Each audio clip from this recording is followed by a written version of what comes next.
and welcome back to my YouTube channel. So today's video is going to be a little bit different to all my other content. I really want to include a little bit of bookish content on this channel. You guys can let me know if it is something that you guys do not want to see, and then I will stop posting. But I do want to try and add a little bit, especially because I've been watching a lot of booktube recently. So yeah, today's video is quite simply going to be my wrap up for February, as well as my intended TBR for what I'm going to read.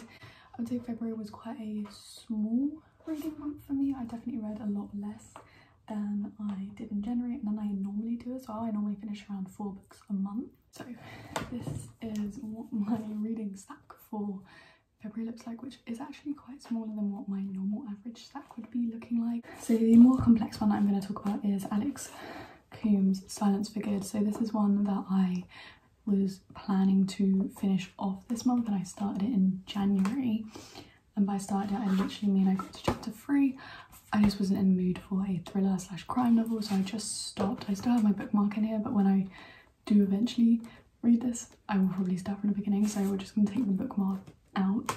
This is kind of, this moment of taking the bookmark out is kind of what booktubers call DNFing, but this is not me DNFing this book. I'm not giving up on this book. I will definitely read it, just when I'm in more of the mood to read this type of book. But I do plan on finishing this book. Basically, this is about a woman who was suspended from the police force. However, within arriving to the island that she planned to spend her time on, now that she'd been given up on the police force, basically, a body is found floating in the sea. And while police believe she was claimed by the mysterious local whirlpool, Hanlon isn't so sure. So it's kind of like a murder mystery kind of thing. I love these kind of crime novels. However, for some reason I just wasn't feeling this when I picked it up. Okay, then the next 2 books are kind of college related, I'm going to say, for my English A-level.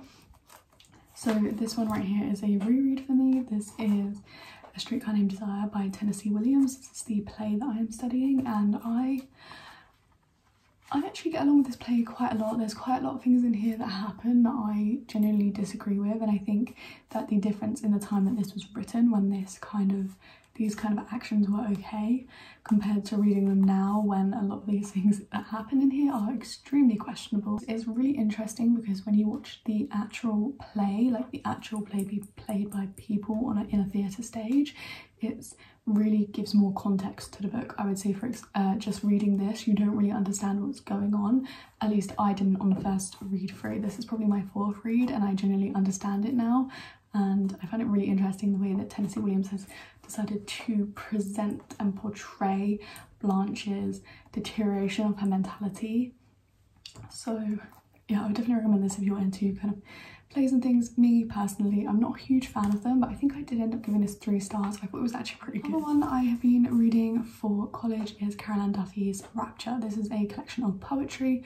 I do not reach for poetry at all. Each of these orange tabs represent the poems that we are actually studying. We're not studying all of the poems in this collection, however I have read all of the poems in this collection.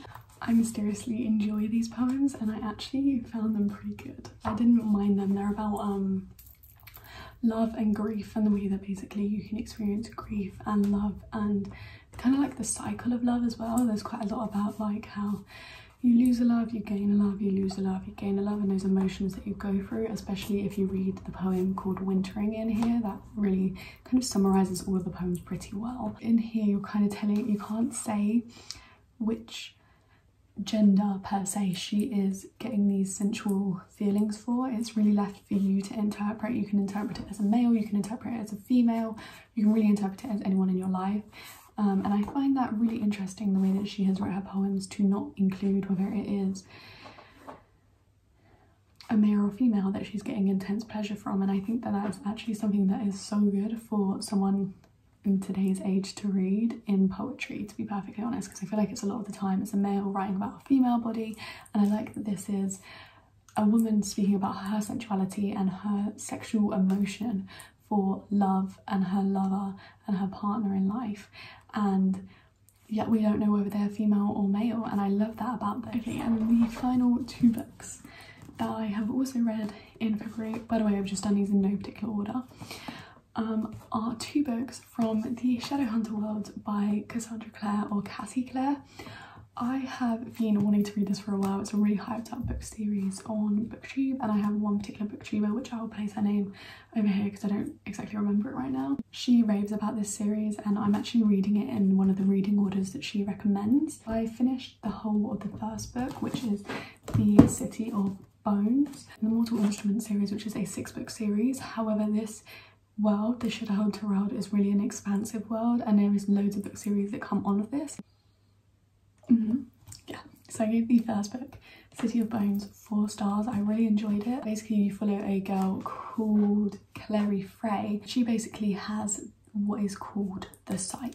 She can see things that shouldn't be present to a normal human's eyes, and she is led into the Shadowhunter world due to this sight that she has, where she can see the demons, the vampires, the werewolves, all of these expansive, immersive, different species.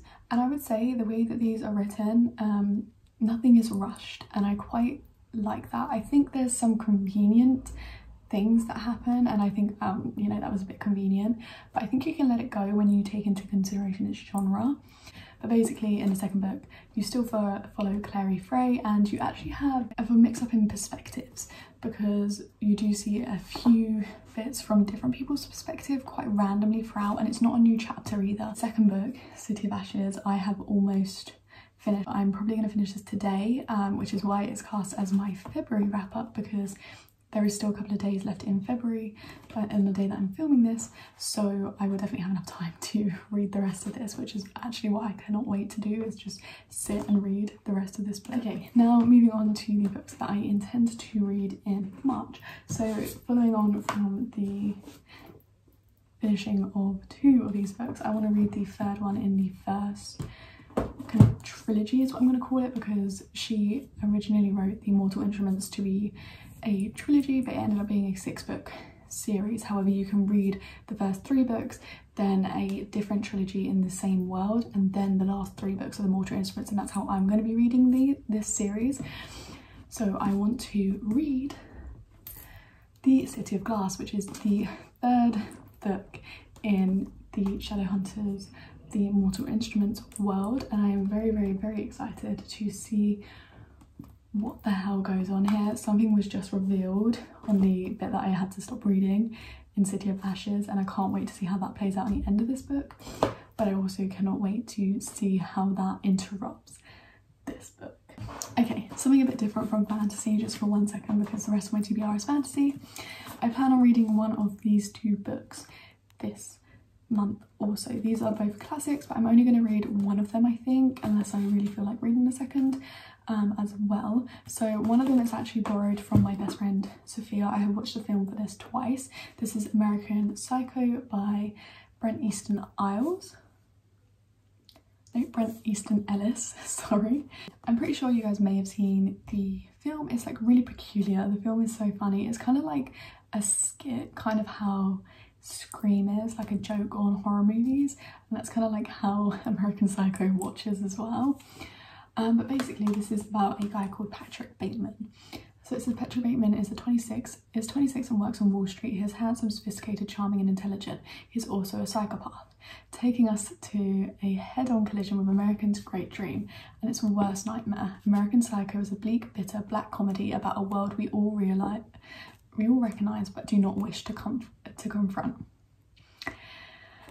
I'm so excited to read the book for this. I feel like the book is going to have so much more depth than the movie does, because the movie doesn't really describe why. And I think it's going to be quite cool to be inside the head of a psychopath. And then the other classic that I may read, so I'm only going to read one of these classics like I said. The other classic that I may pick up is The Picture of Dorian Gray by Oscar Wilde. I have read another Oscar Wilde classic. I read The Importance of Being Earnest, which is a play, which is actually really funny and really short and really easy to consume. I really enjoyed it actually. But this basically is, from what I can tell, it's a guy who let himself be painted, but the person in the painting ages whilst he in real life does not. So he kind of has like a life of eternity, but his picture ages. if that makes any sense. That's all that I know, and that's all that I want to know, because I want to keep myself not knowing a lot about this. This was actually a Christmas present from my best friend Sophia. Again, she reads a lot of classics, and because I enjoyed The Importance of Being Earnest, she thought maybe this would be one that I enjoy also. So yeah, like I said, I think so far I'm thinking I'm going to pick up American Psycho first, just so I can return this to Sophia. The next book has already been tagged up because I want to read this in a week, which is going to be quite a big goal, and as you can see, it is quite a chunky book. There's 838 pages in here. This is the third and final book in the Farseer trilogy from Robin Hobb. Basically, in this trilogy, you follow the bastard son of a king called Fitzchivalry. Basically, once his father heard of him coming back, he abducted the throne and went to go and live in the countryside. And basically that leaves Fitz to be looked after by his stables master, and he sleeps in the stables, he learns how to help animals, etc, etc. And there's two types of magic in this series. You have the skill and the wit. The skill is seen as like a really positive thing, something that you want to be able to use and manipulate, whereas the wit is seen as something that you do not want to use and you do not want to incorporate at all, which they say that the wit will turn you into an animal, whereas the skill can be used to save the surrounding worlds. That's a very basic description of the first book in the series, if that makes any sense. This is a epic high fantasy series. It's a 16-book immersive world, but it is broken down into different trilogies and I think there's one 4-book series as well. I was actually partaking in Becca and the Books, which I will again put her name at the bottom of the screen because she is another booktuber that I love to watch. Her book club, the Catch Up Book Club, were doing live streams and things for this series, and I actually got quite far behind due to just a lot of my college work and a lot of things going on in my personal life last year. So I'm actually one series behind them, which basically is 3 books of probably 800 pages and this book behind them. However, they are actually starting up again in April, so I am hoping to have read this book and possibly the first book in the Live Ship Traders trilogy, which is the next trilogy in this 16-book immersive world. They read 1 book per every 2 months, and I personally am hoping to read one of the books every month, which is why I am tagging them. I have tagged this book to be able to read it in 1 week. Very excited to read this, and again, like I said, I have the goal of reading it in a week. Finally on my TBR is A Deadly Education by Naomi Novik. You guys would have saw this in my book haul at the beginning of this year / end of last year, I don't really remember exactly, but yeah, this is one that I was really intrigued to read and I really wanted to read as soon as I brought it, but just other things came up, my life was a bit hectic, so I didn't really get around to reading it. Honestly, as I said in my book haul, the main reason that I want to read this is because the first sentence says, I decided that Dorian needed to die after the 2nd time he saved my life. And that is just simply what makes me want to read this book, but I will give you guys the synopsis as well in case you guys are curious.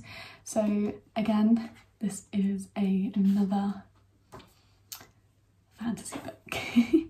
Enter a school of magic unlike any you have ever encountered. There are no teachers, no holidays, friendships are purely strategic, and the odds of survival are never equal. Once you're inside, there are only 2 ways out: you graduate or you die. Elle Higgins is uniquely prepared for the school's many dangers. She may be without allies, but she possesses a dark power strong enough to level mountains and wipe out untold millions. Never mind, easily destroy the countless monsters that prowl the school. Except she might accidentally kill all the other students too, so Elle is trying her hardest not to use it, that is, unless she has no other choice. With flawless mastery, Naomi Novik creates a heroine for the ages, a character so sharply realised and so richly nuanced that she will live on in the hearts and minds for generations to come. I am so excited to read this. Honestly, you guys do not understand. I don't even know if I'm going to be able to hold off reading it. I might end up picking it up like right now. My excitement for this book is unparalleled. I cannot wait to read this, and I believe this is the first in a series that she's going to be writing. This month's TBR is looking a little something like this. I do plan on, like I said, I plan on reading only one of these 2, but if I end up reading them both, then that's just even better. And that is everything for today's video. I really hope you guys enjoyed. If you did, please like and subscribe to my channel if you're new around here or would like to see more videos from me, and I'll catch you guys all in the next one. Bye.